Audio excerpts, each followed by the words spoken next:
Pandemic modeling is coming under fire from researchers who warn the numbers of COVID-19 infections in Canada could be much higher than Health Canada has predicted. Amir Adaran is a professor in the faculties of law and the School of Epidemiology and Public Health at the University of Ottawa. He joins me now. Professor Adaran, good to see you again. Thanks for being here.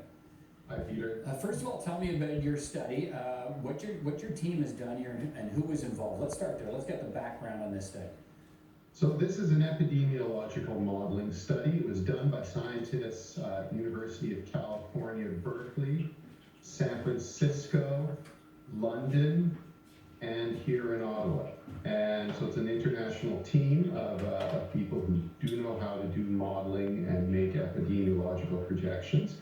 What we did is we took the best available data from Canada, which, by the way, is extremely poor, because the government censors the data that they disclose to scientists.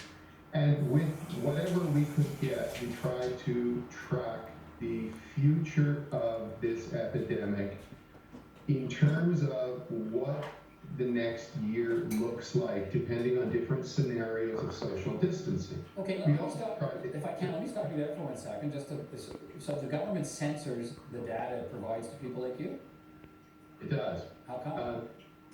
Well, you'd have to ask the government, but it certainly sounds like a very third world thing to me to do, because what the government receives, the federal government receives data from the provinces on cases, hospitalizations, the outcome of the hospitalizations if someone was successfully discharged or, God forbid, died in hospital.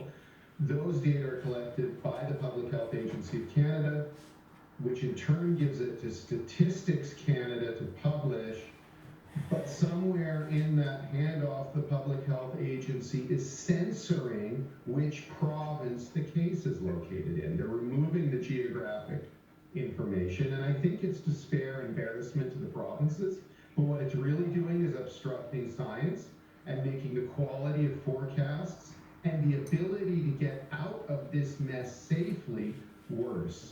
Okay, so let me walk through. So what precisely did you and your colleagues look at? So let me stop you there for a second. So last week, the federal agency said that even with relatively strong epidemic controls, up to 10% of the Canadian population could become infected. What do your projections say? Oh, 10% is garbage. I'm sorry, that's an unscientific garbage estimate from the federal government. What we know and what has been demonstrated by scientists outside of our study, scientists everywhere, is that nobody expects this to stop at 10%. The reality is that infection only begins stopping in a population when enough people in the population are immune to the infection. And that threshold lies somewhere in the 50, 60, or 70% range, not 10%. And when the federal government put this out, this was not even passing undergraduate level science. It was just wrong. Okay, so as I listen to it, I'm wondering, well, how can that be? What's the purpose of putting out the modeling if the modeling doesn't meet sort of basic scientific tests for credibility? Well, it certainly doesn't meet that, Peter. I mean, the federal government released the results of what they claim to be a model, but did they release the method behind the model? No. Did they release the data they put into that model? No. Did they release the estimates or the parameters upon which the model is built? No. Every school kid knows that when you do math, you have to show your work. The federal government didn't show its work. It just showed the result. This is not how scientists anywhere in the world ever work. We always publish our result, plus our method, plus what raw data we had that went into it.